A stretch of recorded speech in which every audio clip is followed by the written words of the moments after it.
All right, good evening, everybody, and welcome to Committee of the Whole. It's January 16th, January 16th, 2024, 5:15 p.m. Roll call, Cobb. Present. Petrus. Here. Maddox. Here. Larson. Here. Kuda is here. Boyd would be here on Zoom, but we can't get that working, so she's watching on YouTube. And Vice President Russell will be here shortly. She's coming from work. The first item of business is zoning text amendments and map changes. So I'm going to turn this over to Planning Director Zandt. Thank you, sir. Thank you, President Kudo, and welcome everybody. We're here tonight to talk about two pieces of legislation that are before this committee. There's a public hearing a little bit later, and then I have the opportunity to vote on this tonight. The two pieces of legislation are ordinance number 187 of 2023, which we'll call the zoning text amendments, and ordinance number 28 of 2023, which is the zoning map change. And here they are in a little more detail. Before we jump into sort of the technical aspects of it, I want to take this moment, this opportunity, to stress the importance of zoning and why we're doing what we do. For most people, for the average resident, zoning is an obtuse thing. It's a legalistic document, but in actuality, it really impacts our everyday lives. It's the way that we regulate private property. It's the way that we regulate how we interact with buildings, restaurants, stores, etc. So it's a really important thing, but zoning codes tend to be written in a very formulaic and wordy manner. That's confusing even for planners, planning professionals. So tonight we're going to do things a little bit differently. We're going to talk about zoning in a more relatable way. And that's intentional. It's intentional so that you all can understand it, but it's intentional because that's the direction that we want to go. Zoning codes have traditionally been what we call Euclidean zoning codes. That means, and it's actually named after the city of Euclid, that it's focused on separating uses from each other. So think the factory and the housing, they wanted to separate their uses as much as possible. And then it started to build upon that with setbacks and then things like that. And so now 70, 80, 100 years later, we have complicated codes that don't actually reflect how we live. Form-based codes, which is the direction that we're going in, focus much more on form. And so that's to say, what does the building look like? How does it interact with the street? You're going to hear words tonight like embrace. How does the building embrace the street? And that's important because that's how we all live. So that's just a word of introduction. But also more importantly, and I'll hammer this every time we talk to you about zoning codes are supposed to change. The way we live, the way we interact, the technology is all changing, and our codes should change too. Zoning codes tend to lag behind, but we try not to do that here. Our planning commission looks at the zoning code every year. We'll be bringing those forward to you hopefully later this first quarter. And we have a formal process, which is what we're following through these text amendments.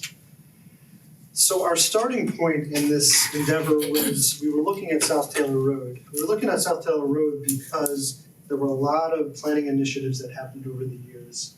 We have a development project that really helped spur and have us think about South Taylor Road, and we have Matt Weimer from WXZ and Greg Soltis from RDL in the room who helped us think about South Taylor Road. We know the current zoning is problematic, and we'll talk about that in a second. We, in general, are looking to improve our codes and our processes, and we have some unique funding opportunities in the COVID era.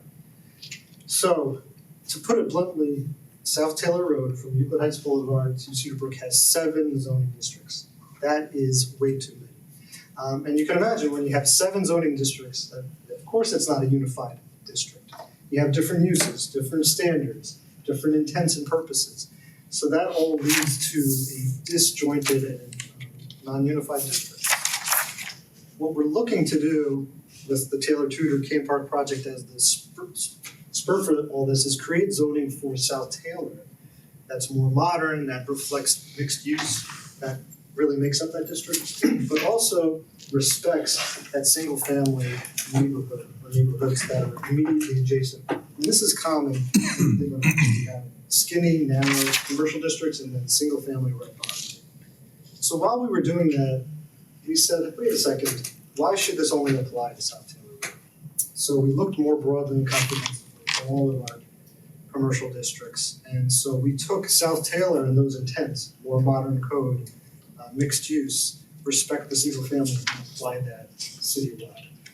And the result are the two amendments that we have before you. One is the zoning code, zoning text amendments, and then the zoning map change. But before we dive into some of those details, just a reminder, I think you all know this, we've really put a lot of time and effort into engaging the community on this. In fact, we didn't even want to put pen to paper until we sort of had some buy-in. So those early meetings in August were all about meeting with property owners and business owners along South Taylor. And while they still may have some comments and questions, they were supportive of this effort in general. I'm going to take things out of order because the zoning map thing is a little bit easier to describe. So plain and simple, the zoning map change is getting rid of those 7 separate zoning districts along South Taylor and applying the C2X district for the entire length, from Houston Heights down to Cedar Brook to create this unified district. In terms of the zoning text amendments, which is ordinance 187, there's a couple of key things here. And we can talk more about this in the discussion or in the public hearing.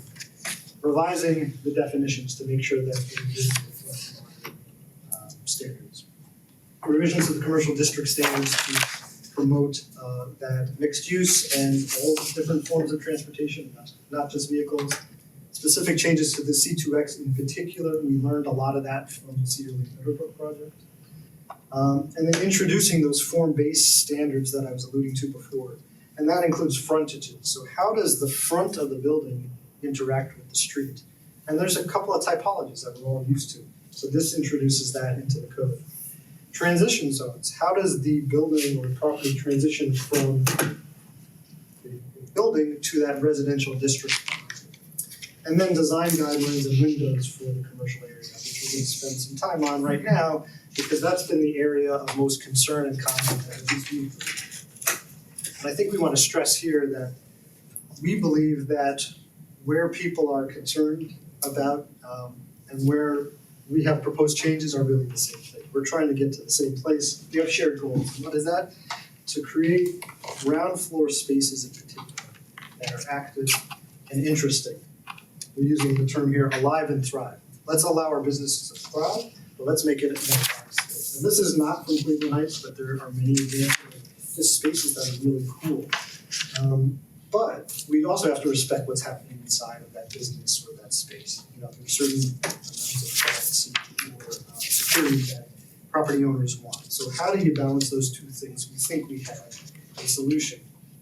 Now our code does have standards, and sometimes it results in some really good windows. This is on Lee Road, but sometimes it doesn't. This is on Coventry. And we think why it doesn't work all the time is for 3 main reasons. One is that the terminology is wrong.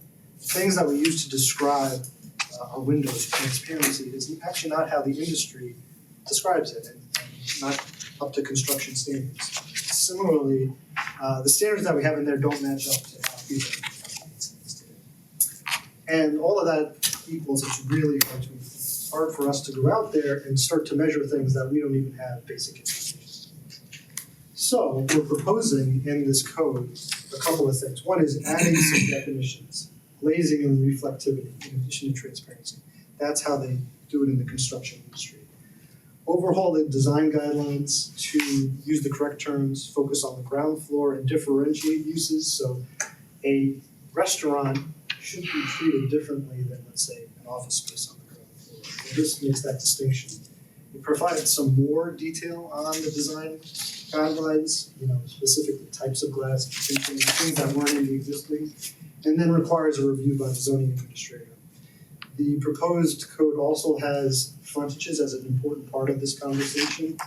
And then we take that window transparency section out and add in a interior frontage, which is doing that same treatment on the outside on the inside. And I have an example here. This is an existing example on South Taylor, Evodomus. If you've ever been by there, if you've ever been inside, it's an amazing space. But even walking by, It's exactly the type of thing that we're looking for, something that's interesting, you can see inside, you can see what's going on, but yet it's set back enough that people inside can do their work without being distracted or feeling insecure.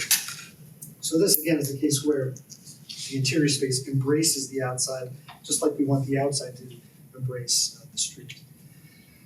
Other comments that we heard most recently were related to uses. So we defined those different uses on the ground floor, but it was pointed out to us really astutely and correctly that, but we don't define what institutional uses are, what commercial uses are, what community uses are. So that was exactly right. So we're proposing tonight a change that adds in those definitions. Another comment was who really approves this? You know, does the public have the opportunity to comment on it? And so we've added in that visibility will be part of the design review process. It's one of those tools that will be used throughout that design review process. And then a comment or a question, you know, are the standards in the design guidelines section that seemingly differ from the frontage section, are those in conflict? They're not, they're actually meant to complement each other. They're both there as tools for that design review process. So they sort of serve different but complementary purposes. One is to give specific guidelines, and the other one is to talk about a frontage typology. President Kuda, I just need clarification on that one. Yep. Director Sands. Because 1131.075 talks about the windows must be clear or lightly tinted on the ground floor with reflective glass and tinting above 20% prohibited. And the glazing that's mentioned for those storefronts on Taylor Tudor is substantial. So what is that, how does that complement each other? Because substantial to me means it could be more than 20%.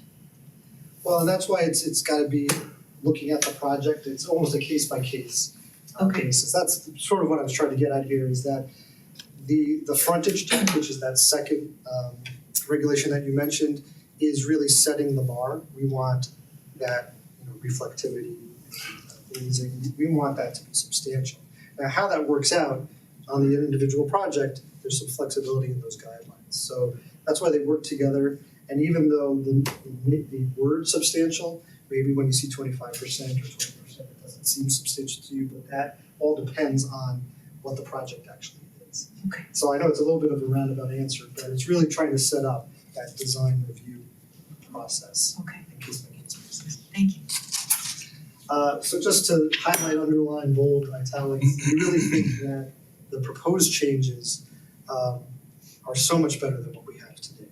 And you know, not only will that reflect what the industry does, but it also is something that we can actually use, which we really can't today. So we really believe in this. I want to hammer that home because we know that that's an area of concern for folks. Just really quickly, some other comments. The most important one here is that the Planning Commission felt that the three parcels on South Taylor at Severn and Shannon really are residential parcels. They're oriented that way, they're on residential streets, they shouldn't be included. And so we're proposing a change here to remove those parcels from the proposed district. They'll remain single A residential going forward. Some other comments, there were some comments, concerns about non-conforming uses. Part of that is sometimes people don't understand what non-conformity means. There's a lot of non-conforming uses in our city, particularly in our commercial districts. Automotive uses are pretty much non-conforming. This does not make those uses any more non-conforming, so they can stay as long as they're in business. But what we did intentionally try to do is not create new non-conforming uses. We didn't want to try to put a burden on any existing business that is conforming today but wouldn't be conformed by the standards. There are some changes that we're going to be proposing in the annual code update that will make that even better for businesses to stay and thrive. Tree canopy, of course, it's Cleveland Heights, the city of trees, but you'll notice that there are tree standards in the proposed code. That's on purpose because it's in another section of the code, so like any good zoning code, we refer to other sections. But again, we have some future changes later this year that should strengthen that.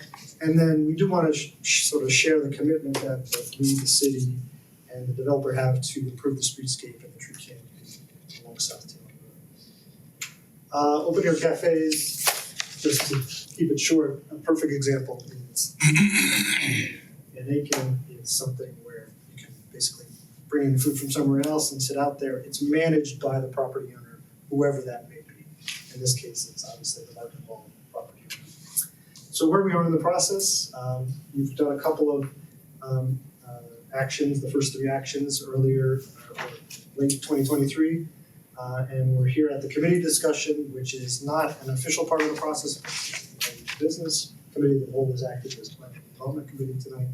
And then there'll be the public hearing at 7 o'clock and hopefully potentially adoption later tonight.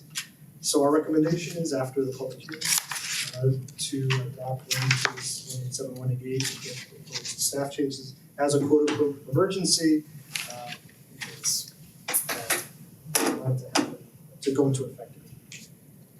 So that is, the public hearing is later, that is our presentation, but we're definitely here for discussion. Sure.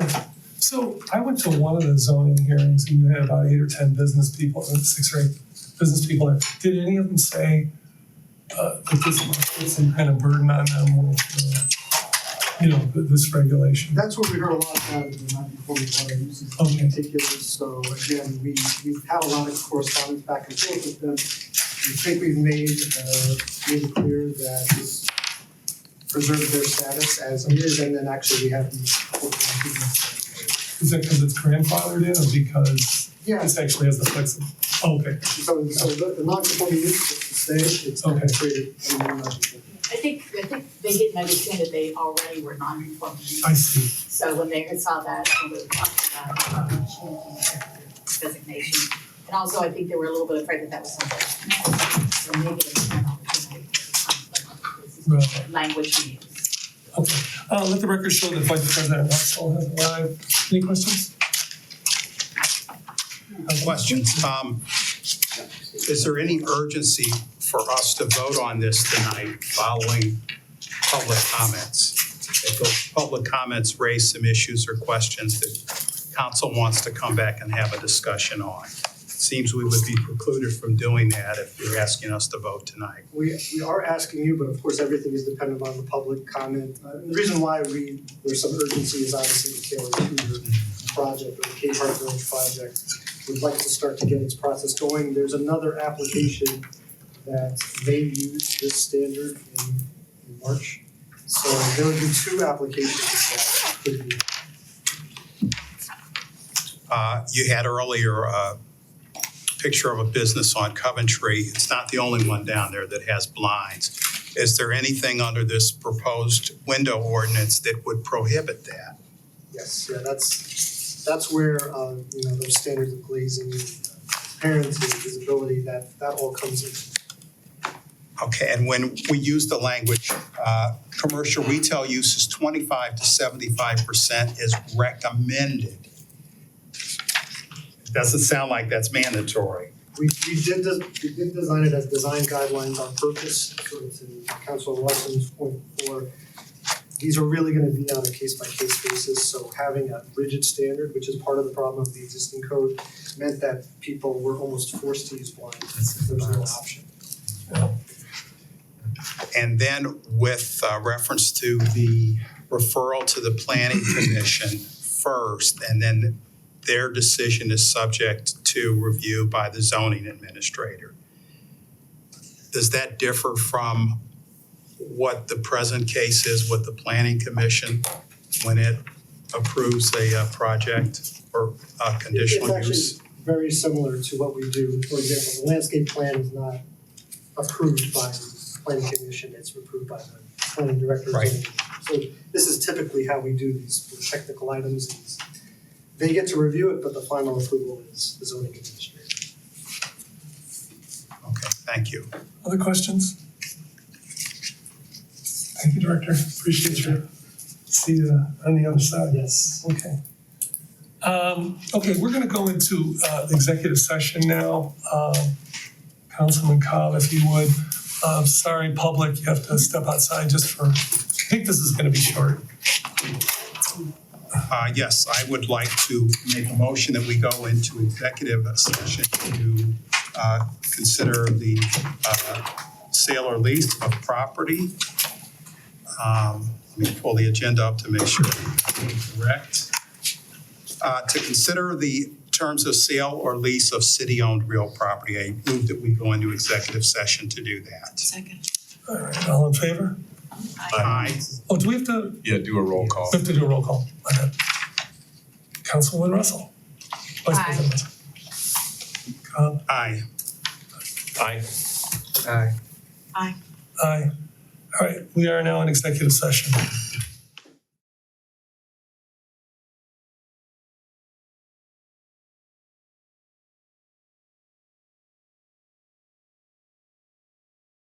Okay, welcome back, everybody. We are coming out of executive session and moving on with the agenda. Vice President Russell has joined us from work. Thank you. And here comes the president's back. So the next item on the agenda is legislative review. I take it, Law Director, you're gonna handle this maybe, possibly? Didn't we talk about this? Sure, and I think that council observed in this packet that each piece of legislation is accompanied by a memorandum that lays out in pretty succinct fashion the subject matter, any urgencies that attach and so forth. So hopefully that shortcuts the process. Yep. The first piece of legislation on the agenda is Resolution 1, 2024. It's a resolution authorizing the mayor to execute an extension of an agreement with Millennium Strategies for continued grant writing services and declaring the necessity that it becomes immediately effective. I think the memo explains that during the initial term of the contract, Millennium assisted the city in obtaining $525,000 in grant funding. That contract is in an expired state now, and so that's the need for the immediate effective outcome of the legislation is to get a new contract in place as quickly as possible. Yes. I could just add to that. Sure. And it's in the memo. The reason why this is the first time you're hearing about this is that the initial contract was but as we engaged Millennium through the past year, there were additional services that we felt could be helpful to us, and so this is an enhanced contract, and that's why it bumps it up. Good point. Yep. So any questions about that? I don't. Okay. So the next piece is, after number 1 is number 2, 2024. It's a resolution authorizing an agreement with Bell Equipment Company through the Sourcewell Cooperative Purchasing Program, which used to be called the National Joint Powers Alliance Cooperative Purchasing Program, to purchase a front-load refuse collection vehicle called an autocar vehicle and 1 rear-load refuse collection vehicle. The front loader cooperative purchasing program price is $518,860, and the price on the rear loader is $246,840.23 for a not to exceed combined price of $765,700.23. And this was budgeted Correct. actually recently. We budgeted for $485,000 for the front loader, so there's a difference in there, so we'd have to come from unencumbered funds, I would expect. That I don't know. My understanding was that it was budgeted for based upon the memo from the director. Yeah, well, the memo says it's budgeted, but I know it's not a large amount of money, it's just, it is an extra, more than was budgeted for, so.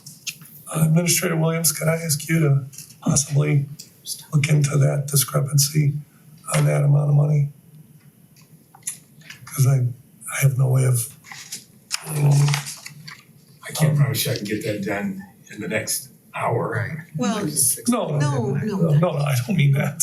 I meant just in general. Go ahead. Was that to me? Go ahead. Yes. Sorry. Okay. Next is resolution number 3. This is a resolution authorizing the mayor to submit an application to the Ohio Department of Natural Resources, ODNR, USDA Forest Service Ohio Urban Forestry Grant Program. for a grant under that program and to accept the proceeds if the city receives the grant. And that grant, excuse me, would be in the amount of $500,000.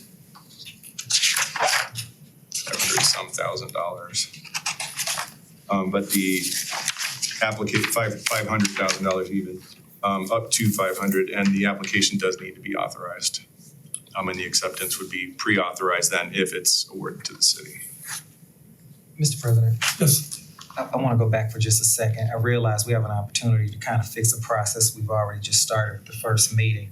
If we could find a formal way when we're having discussions, we're having questions that we want to get something back to the administrator versus giving him a set of tasks. I just don't like how that was presented now. And so if there's a formal way that we can do that and list out whatever we're asking for us and get the right person, I much prefer that than to have someone on the sideline just kind of checking off whatever it is we're asking and taking dictation. what I would ordinarily do is ask the mayor, by the way, I didn't even get a chance to say this, but the mayor is out of town this week. So, perhaps we can do that. Go ahead.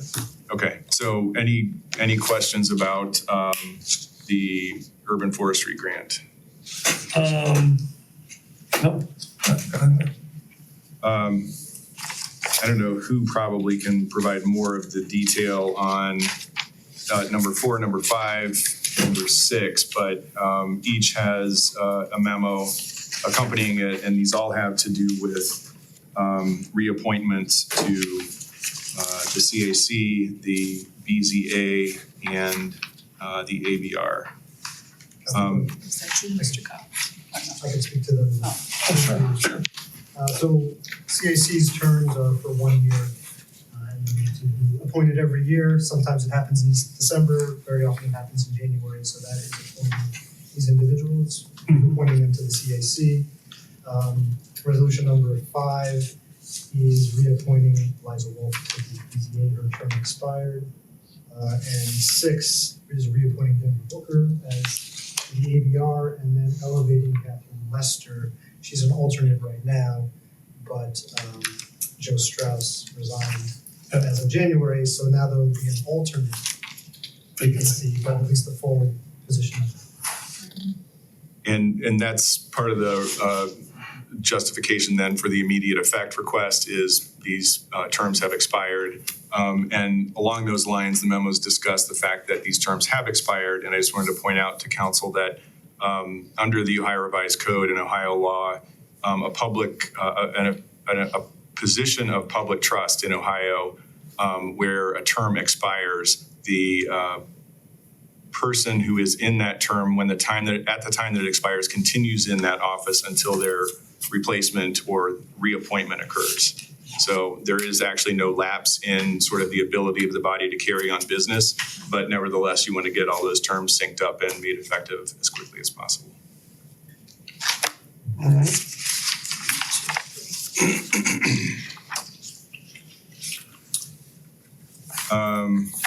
Another piece of legislation for financial reasons, and this was a sort of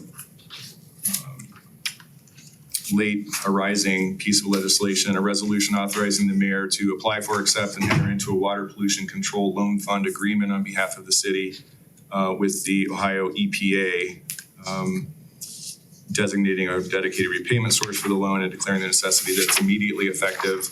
The deadline for that application is February 1st. And the reason that it's important that this is authorized and takes place by that date is that the city's been notified that the project was selected for forgiveness of the principal amount of $4 million, but the application needs to be filed timely. So unless there's a compelling reason not to, we would ask. I do have a question, but I will email Director Quinscale.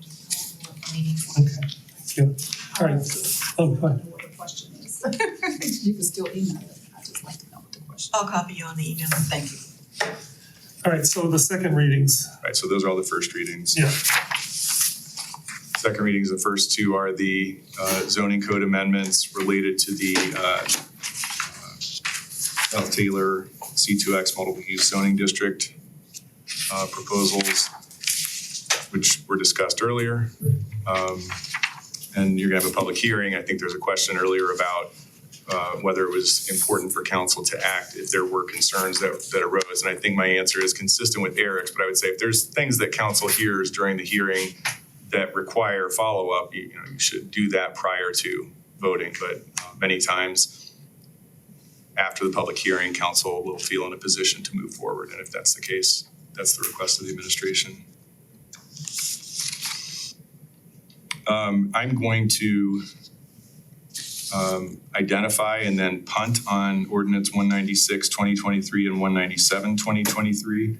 But essentially these two pieces of legislation split the existing Transportation and Environmental Sustainability Committee into two separate freestanding bodies. And the reason I was going to punt was to see if Mr. Cobb wanted to sort of address that, because he was the original drafter of the legislation. Now, these are the proposed changes that dated back to last year. Councilmember Larson did have some suggested changes, and the law director looked at it. I think we tried to incorporate them as best we could, or offered reasons as to why it wasn't practical. I think they're ready to vote on. I know the members of the current committee are anxious to have this legislation passed. I think the only potentially controversial part about it is that these committees will have a blended appointment process, some by city council and some by the mayor, with the mayor's selection subject to approval by council. And on the co-chair with the city administrator, was that something you discussed with the city administrator as being the co-chair? How did that come about? Well, this discussion dates back to with the mayor. I do believe that you were present in one meeting when we talked about that. I don't know I what. heard about it, yeah. Yeah. I mean, it wasn't discussed with me prior to that. Right, because this dates back to Mr. Williams joining the city. So that it would just be whoever. It would be whoever, because of the original draft of this, I think Senate may have still been the city administrator. It was discussed with the mayor, who is going to direct whoever the city administrator is to fulfill this position. And what's the purpose though of having co-chairs? The purpose of this was all global legislation discussed with the mayor to make sure that we had someone from the city that was knowledgeable about city operations or could get questions answered or potentially resources made available to the committee, which they currently do not have, because there is no one from the city staff or administration that has been participating routinely in their meetings. So it was to facilitate these boards being able to do their job. So have we abandoned the idea of because I remember one time in administrative services, we had discussed some kind of process where the chair of the committee would make a request for an appearance by a staff member, and that, obviously copy the mayor on that, and perhaps the council president. Has that? I don't recall that discussion ever occurring in administrative services. I don't know. And I modeled this legislation to some extent after what Shaker does with its Climate and Sustainability Committee. And in this case, the city's climate, and we haven't got to that piece of legislation yet. In this instance, the city's climate and sustainability person will be the co-chair of the new Climate and Environmental Sustainability Committee. And I thought the appropriate city employee for this new Transportation and Mobility Committee was the city administrator versus, let's say, the director of public works or the chief of police. Again, believing that the city administrator, once this committee was up and going, if it needed to have someone from the police department or someone from public works, would be able to facilitate that.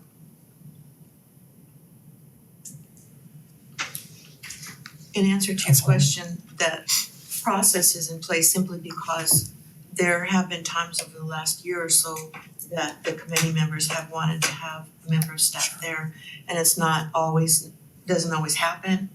And so the committee members are comfortable for both the transportation mobility and the climate environmental sustainability committees are both, the members of the task are comfortable with this arrangement because it means they have a connection to the administration and they can move things along without having to wait, another 4 weeks if they bring up something that perhaps could be answered even the next day by contact with the director, by the administrator, or by the coordinator. So the members of the committees are comfortable with it. Mr. President, I think the agenda does not reflect, excuse me, that these, that both of these pieces, 196 and 197, have been slightly modified pursuant to the discussion that Mr. Cobb identified. And so each of them does, 197 does reflect that it is second reading as amended, and the same is true for 196. So you would be amending by substituting these versions for the prior versions that were read. So procedurally, when we're, Since it's not on the agenda and it's only on one of the pieces of legislation, probably after a motion to adopt, a motion to amend by substitution would be in order, and then vote on the amended legislation. okay, Just to keep it tight. right. Is there an application process in that? Yes. Can you expand on that a little bit? Can you expand on that a little bit? Would like to, when a citizen goes onto the website and they identify the committee that they want to apply for, that in turn is linked to an application, and right now that application is generic.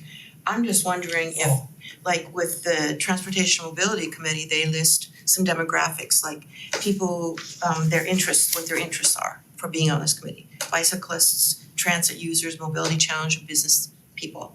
And I, since Addie's not here, I can't ask her, how cumbersome would that be to just supply an application for that specific committee that was generic to that specific Or committee? to modify, hold on a second, to modify it for, you're talking about for each committee?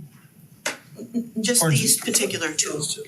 The other, because the Climate and Environmental Sustainability Committee asks that people have either knowledge of or interest in environmental sustainability. So I'm not sure that comes out in an application. Yeah, that seems to be something we might wanna do for some other committees as well. I mean, I certainly hear what you're saying. Maybe that could be something we talk about in administrative services. But eventually, we could certainly do it for this if there isn't a need or a desire to do it comprehensively. Just keep in mind, one of the reasons that we did that is because people can apply for more than one thing. And so there are cases where we pulled an application because the information was the same. And so you want to be cautious because you may end up watering down some of the other committees if you had someone based on the original application information that you had. And so whatever you have on all the applications should still be enough that you could possibly look at someone for another committee. It shouldn't cancel anything out. Yeah. That's one of the reasons that they're so broad. Right. I see that. So I would like to ask if it's okay, that if we do pass these two pieces, that I announce that we'd like to have people start applying now. Sure, we can Addie do will that. have to load And then those two committees on. the other question can be answered later. That's fine. And Mr. President, after 197, then you have the consent agenda, which has three resolutions. One proclaiming February 14th as National Donor Day, one recognizing February as Black History Month, and the last proclaiming February as American Heart Month. And we suspend the rules for that, just so I know. Yeah, at the end of the consent agenda on the agenda, there's a little, there's a little reminder, a motion to suspend the rules after they're read, and then a motion to adopt.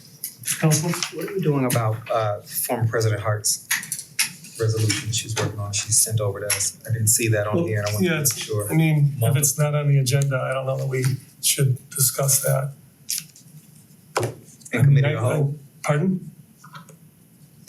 Yeah, I mean, it's not on the agenda. Well, where is it? That's, I guess I'm asking. I don't know. So, I mean, we could probably talk about it as a potential agenda item. you want to talk about council meeting then, during new business?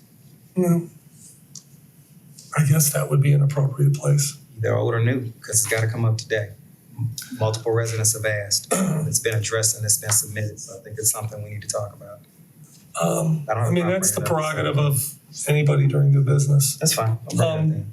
So I think that's, I mean, is there anything else on the legislative agenda? Not from me. Okay, so let's see, we got about 35 minutes. Just for those watching, we are going to be headed to council chambers at 7 o'clock for a hearing on zoning text amendments. So we'll just continue on with this agenda. So ARPA update, what I was hoping to do today, which I can't really quite do, is talk about a time, we did pass legislation on December 18th allocating monies for ARPA funds for various projects and nonprofits and so forth. What I wanted to do, and there was a kind of a series of, our clerk is sick, person who we hired from Guidehouse has been out of communication up until maybe very recently. So I want to lay out a timeline and a process so that people understand what's going to happen with the ARPA funds. There are going to be forms sent out to all the nonprofits so that eventually the law department can write up legislation contracts for all the entities receiving money or administrating programs. And then the money will begin to be dispersed. So I'm going to have to punt on an agenda item that I thought I was going to be able to speak about today to our next meeting, which is February 5th, where I'll hope to be able to say, okay, here's what we're going to do, and here's a timeline, because I want the community to know what it is we're doing here. Mr. President, Yes, sir. I guess I need clarification. Who's creating a timeline for this? Are we discussing it at the next committee, or are you producing a timeline? Well, the timeline is going to come from the information we get from Guidehouse and from the law department. But until we know What do you mean? I guess that's the part I'm not understanding. The timeline for,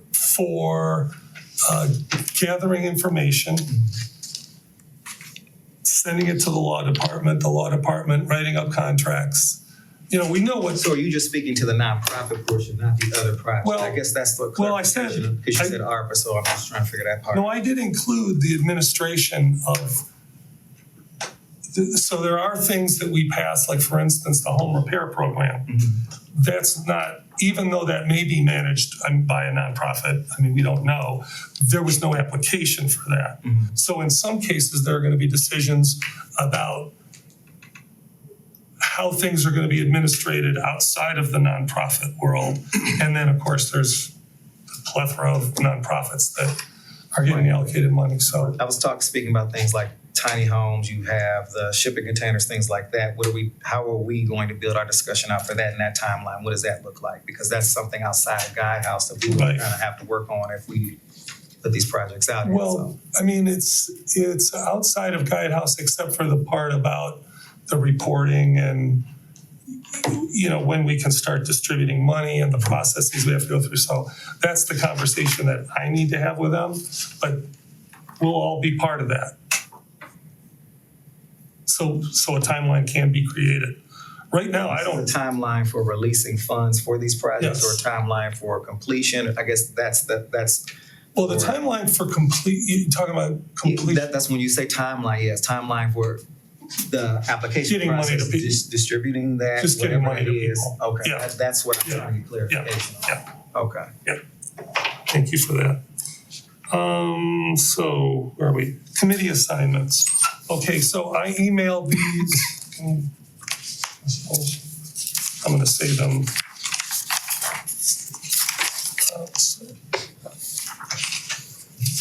So,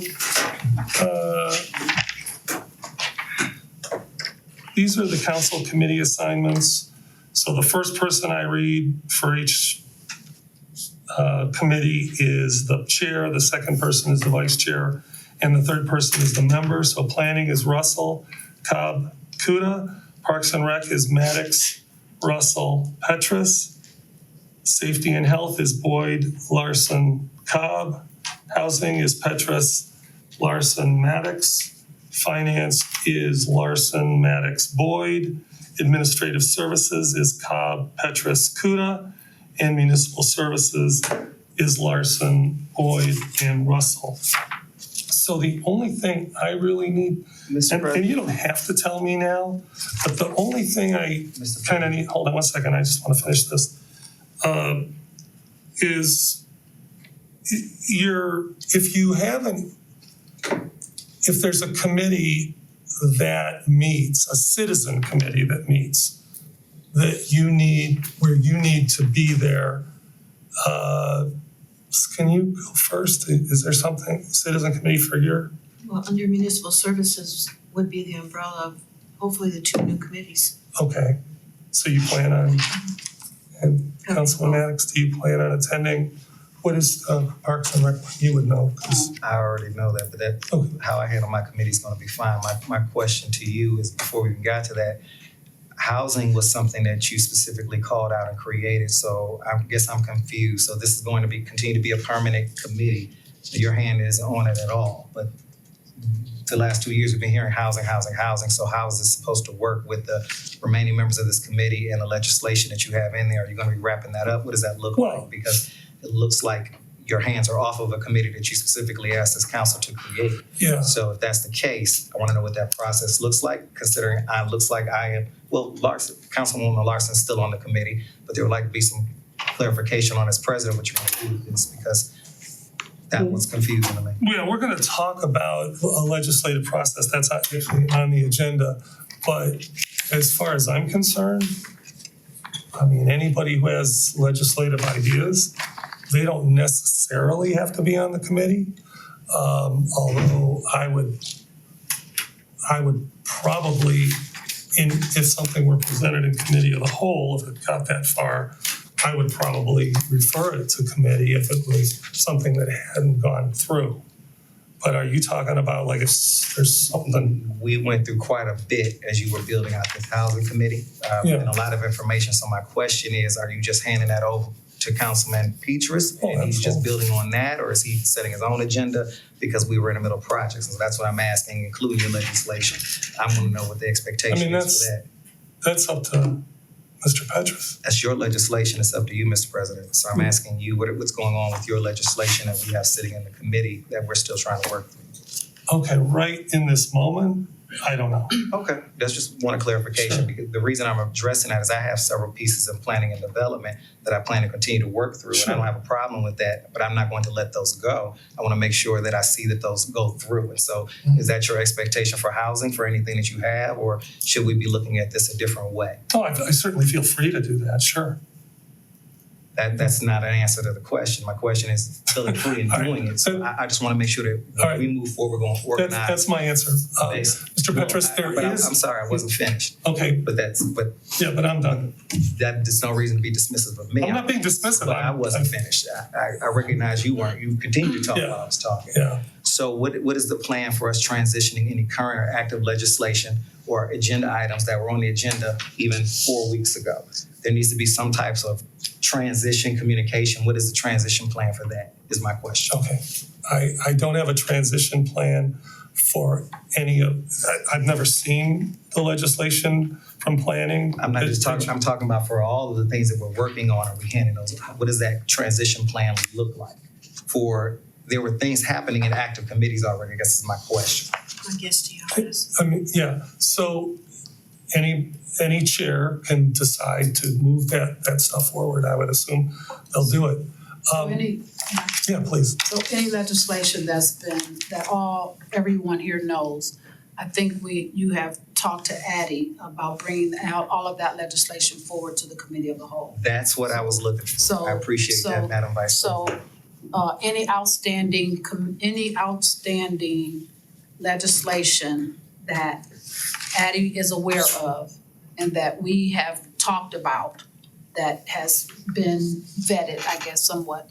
And I think, Bill, that was 10 pieces of legislation that was outstanding. That's right. So those 10 pieces of legislation that's outstanding are going to be discussed in the committee of the whole. That's the correct? clarification I was looking for, and And then- that's what I thought we would at least have an idea of that plan when this was rolled out. So it wasn't just for planning and development legislation, it's for every piece of legislation we had worked on. If we were gonna roll this out, that's the plan I was looking for, to make sure that nothing got dropped, the public could continue to pick up with the legislation we were already working on to see where we were. Now, wait a minute. So I appreciate at least it going to committee of the whole so we could discuss it, and figure out where it was going. But that wasn't clear, and so that's why I was asking the question.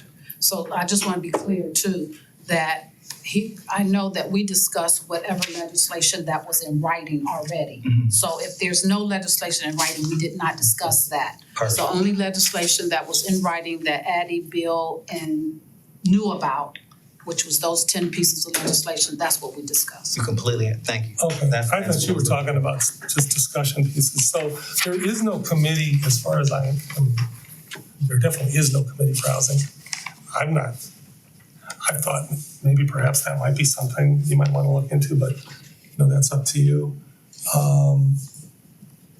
Councilman Cobb, you're, I think, kind of up to date on all the vacancies and so forth on. I'll have to get with the clerk on that. I know she's been keeping track of the reappointments, so I will, with your permission, I'll get together with Addie to make sure that we're clear on that process. Well, we know we need an alternate for AVR, Right. and I would imagine we're gonna hear about some people that aren't gonna sign up for another year, so we can do that. And planning, obviously I don't know if you attend planning commission meetings or whatever, but Yeah, well, all right. I just want to just let you know, it was something that I asked for because it was something I had started in 2019 and I gave it up for Parks and Recs, but I kind of wanted to see what I could do with it as far as some things I had in mind. I'm completely fine, because everything that I have running through there pretty much continue to cover Parks and Rec and not that. And that's what, So yeah, yeah, it's most of your stuff was touching on Parks and Rec. Yeah. And I know some of this is your wheelhouse too, based on your background. Okay, so item number 6, legislation agenda deadlines. So Vice President Russell and I met with the law director, at some point the mayor, but this was more, and the council clerk. And we decided that the Thursday of weeks we have meetings, so that would be this week. Oddly, this month we had 2 Tuesday meetings, but usually we have Monday meetings. So that Thursday would be the Thursday that follows the meeting, whether it's Monday or Tuesday. We would meet with the law director and discuss the legislation that's going to be on the agenda. The mayor knows that that is the deadline to submit legislation, and he has agreed to that. And then the Tuesday following that Thursday, sorry to make this so, would be the date that all legislation, if it were modified or what have you, would be into the clerk. And then Wednesday, we would get the packets out the Wednesday before the next meeting. The only exception to that, and it happens with a little bit of frequency, is this month, for instance, because there are 3 weeks in between this meeting and our next meeting. So then you would just push everything I basically just said back 1 week. So in other words, instead of legislation being due this Thursday, it'll be due a week from Thursday. And that'll be our meeting. Any questions about this process? Please. Madam President, I think it would probably be very, no, I'm sorry. I said madam, didn't I? I'm so used to that. We've all Mr. done it. President, I think it would be helpful if Addie would send out the calendar Yeah. that's highlighted when legislation is due and when legislation has to be moved. So that everybody has it, because it's kind of difficult to explain the Yes. Tuesday before, the Wednesday before. And as I was explaining, She had it I felt- highlighted, actually, it's the calendar that she has already been using that nobody has used. So it's actually Bill and her and I sat down and they was like, yes, we need to use this calendar. So it's actually highlighted in yellow Makes it easier to to make follow. and you just put on deadline for legislation. Another thing that I found over time makes it a little bit easier is if you measure backwards from the meeting rather than forwards from the last meeting, because then those dates always sort of self-correct for situations such as the 3 weeks between meetings. So I think that would be helpful if you Yes. add to I'll email just- them and put the deadlines and those. just put that on my to-do list. All right. Committee and board vacancies, actually, we kind of just talked about that, so we'll move to council rules and legislative processes. So here's what we have. I'll start with the rules. So, now, this is just a draft, and I would I would ask you not to read this now. But here's what I think we should do. I know this has been on the agenda for a couple of months. Councilwoman, Vice President Russell was kind enough to write some of this up. We kind of monkeyed around with it a little bit, but this is a draft. It's a place to start. What I'd like to do is email everybody, because we just got all backed up and this just got basically printed today. But I'd like to email everybody a copy of this so that you can put modifications in there or ideas and so forth. But here's the idea. We want meetings to run smoothly. We want that, we certainly want them to be without rancor or, any kind of score settling or anything like that. We want, just to be able to communicate with each other professionally and efficiently. And if this will help, I'm of the mind when I read Robert's rules that, part of me is like, this stuff's all covered. When you look at our charter and our ordinances and Robert rules, part of me sees that. And part of me says, well, but sometimes things don't run so well. So maybe it would be better if we had an agreement between all of us about how we're going to operate. And this could possibly help, but I'm certainly willing to listen to what all of you think. Mr. President, and I just want everybody to know that when President Kuda asked me to look into some rules or whatever, so people, just a draft for people to, massage, add, subtract, or whatever. I just went to some different cities, got some rules and things, and just threw stuff together and put it together just as a start. Because it's hard to ask people to do something if you don't have a starting point. Yeah. So this is just a starting point. So I just wanted everybody to know how I came from this. These rules is just basically looking at other cities and different things and just compiled some stuff together. And they come with different titles. It comes with different penalties, offenses, and things like that. I don't know if you want to adopt that. If you don't want to adopt it, this is truly a draft for you all to massage and just give your input. So it's nothing in stone. Yeah, I want to and- make that clear. And the only thing I would ask is, as we always say, just don't reply all. Make sure you, go ahead. So I'm in firm disagreement if we're doing this through email. This needs to happen at this table in open public with a full discussion. I've watched this happen that's not what he just stated. So if we're gonna have feedback, it needs to be brought back to this table. It's unacceptable to have this fed through either Addie or the two of you. This needs to be a full conversation with all of council. So I'm sorry, I left one thing out. I mean, I do want to put this on the agenda for the next meeting. All right, I didn't want to do this by email. I just thought that it might be a good place to start if people had a document, an email document, so they could edit or add or subtract, whatever it And is. then bring it to here to Yeah. discuss it. as long as it's coming here, I'm completely fine with that. absolutely. Because that's not what I just heard, so I just wanted to clarify that. That is what I meant. No, it's here. Mr. President, along those lines, Yes. if you're, I think you were suggesting that folks may have a Word document or a word processing document that they mark up for purposes of the discussion. If that's sent to anyone, I would think it should be only to either you or the council clerk.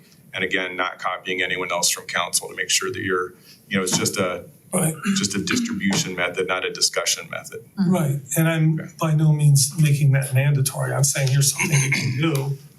And then we'll bring this up at the next meeting, February 5th, in committee of the whole for discussion with the seven of us. Cause I couldn't find the other rules.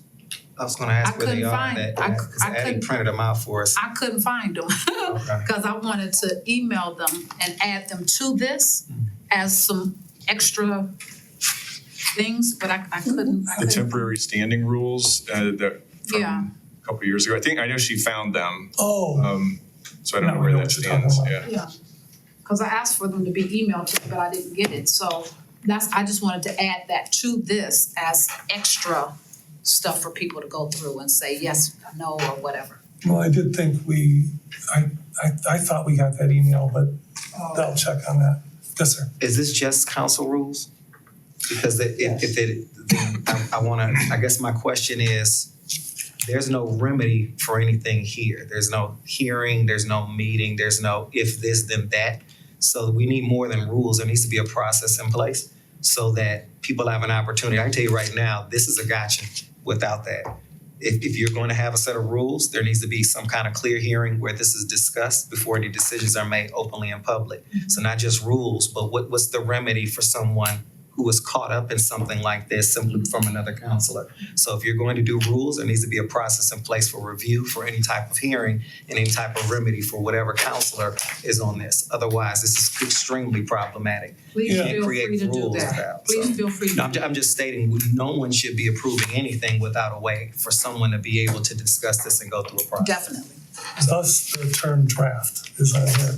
And I asked specifically if it was just the rules or if it's And- part of a larger process. That's why I asked, and I heard Yeah. it was just rules. It was just a start. Okay. It's a that's start. right. All of this is just a start. Yeah. It's just to get the conversation going because I think, I Oh, think that's right. a couple times, former council president Hart had asked us to put something together and none of us kind of never did anything. So it was suggested that maybe if we put out something that would force people to draft and put something together versus us sitting back waiting for somebody to do something. And, go ahead, I'm sorry. President Kudo, I would suggest that this is something we need to do. We've been trying to do it for a while. President Hart wanted to do it, and so committing to having some rules in place rather than expired rules or temporary standing rules is really important to me. So I having the mean- discussion is fine. My mind is wide open Yeah. on this. And I would say pretty much the same thing for the legislative process. Again, this is a proposal. It is a draft. Thank you, Councilor Larson, for putting this together. So this is what I would like to see is all seven of us use the same process for council-initiated legislation. And that we all have the same and equal access. I make an assumption that everybody on every city council in America, let alone Cleveland Heights, decided to run for council because there were things they wanted to see get done. They had maybe a pet project, it could be something about parks, or, it could, you know, whatever it is. And, you know, we're not necessarily people that went to law school or, you know, have legislative experience, but, you know, we're kind of gaining it as we go. And this, having a process in place and the same access in place and the same understanding with each other, I think will help us get things done. I mean, that's the whole idea of this.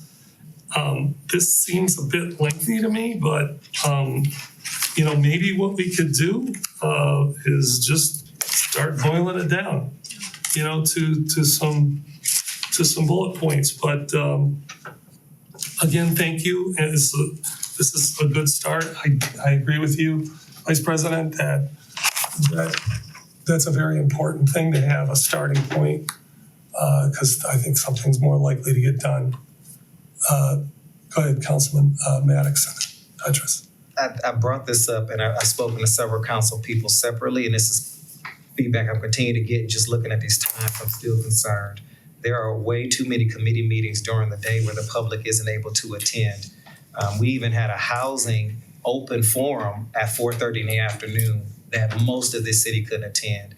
I think these daytime meetings are problematic if we're really talking about transparency, especially dealing with many of these committees from housing on down to safety. Having these meetings during the day and catering to them to folks who either aren't working or retirees is a problem for the city. If we really want feedback, everything from our public hearings to how we have these committees, we need to have a conversation about the amount of meetings we're having during the day that the public is simply not able to attend, especially if these meetings are going to turn out to be hearings. It was problematic when we did it with housing. And as I'm looking at this time, I think we need to have a hard conversation about when we are meeting, not just is this available, but is this the best time for the community to really get engaged with us, or who are we trying to cater for? Because most of these times are problematic for most people in this community. Again, it's a work in progress. And these are just suggestions, that's why it says EG. So Yeah. I think one of the things, there's two things that have to happen when you schedule a committee meeting, as you well know. Mhm. You need to make sure that your committee members can be there. Absolutely. And that's why we held our meeting for the municipal services at 10 a.m. so that Davida could fit it into her work schedule. So these are just suggested times. And I understand what you're saying. Again, the meetings are recorded.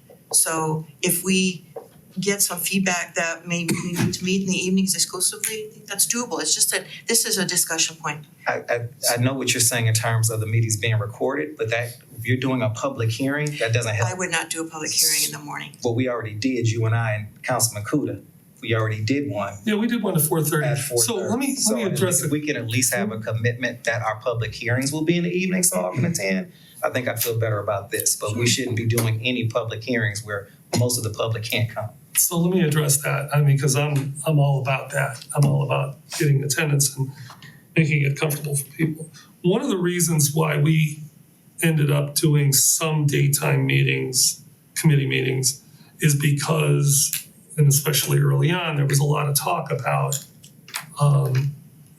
having staff be there late, especially AV staff. And so we were asked, I believe, by the administration to kind of give them a break and not do too much too often at night. But I think certainly a fair compromise, I wouldn't even call it a compromise, I think it's actually common sense, is to have all public hearings available when when the masses can attend. So I would agree with that part. And then, Yeah, I And- would too, because I could never attend Councilman Boyd's public hearings because they were at 3 o'clock, Yeah. 4 o'clock in the day. and again, that was her, Yeah, that was but- actually her, Yeah, she said that publicly, that she didn't want to have the staff. staff, stay after 5 o'clock. So that was, the chair's prerogative. But your point is well taken on the hearings. I think that's very important. Okay, anything else about, so you know what, let's do the same thing with this. I'll send you an email copy. You can either send me an email or just mark it up and bring it to the next committee of the whole meeting. That was my question. So we should be prepared to discuss this on the 5th as well. Please. Okay. Yeah. You know, I know this is a lot, you know, obviously the vice president and I are, you know, we were anxious to get started and get things moving. So we did as much as we could over the last couple of weeks to get off to a good start. And I think we have. I think. Oh, one last thing. Let's see, we got just a few minutes. I'm gonna make this 1 minute. Is there any utility, and I mean in 10 words or less, hopefully less, any utility in us reviewing the master plan in a committee of the whole meeting? Is there any appetite for that? Hearing none? I guess I'm overwhelmed because we have a lot to do once we I'm not saying in the next meeting, but just, know in the future, like several months from now. I'll tell you what, let's just leave it for you to think about, and then, you know, we'll do that. All right, so if there's nothing further, I guess we could. Mr. President, sorry. Oh, no, I was gonna say there is a other. So if we wanted to address that Palestine legislation, I don't have a problem with when it's gonna get added on the agenda, but we're wasting your time. That's actually what I was gonna mention, is that on your agenda, I noticed there is no new business or old business placeholder there at the moment. So if you were gonna do something during the meeting, you might wanna consider an agenda amendment or talking about it at a different time. Okay. okay. And I'll be glad to do that so that we do have an opportunity for that discussion. Well, here's the thing, we probably should take a few minutes in between this, because we have a 7 o'clock meeting in the, Oh, okay, no, I was just trying to give him some time. yeah. Is that okay for, yeah, and I'll make that. You do have the item on there, it's any amendments to the agenda, so you could address it then. Okay, maybe make that motion just to. All right, if there's nothing further, it is 6:53. This committee of the whole meeting is adjourned.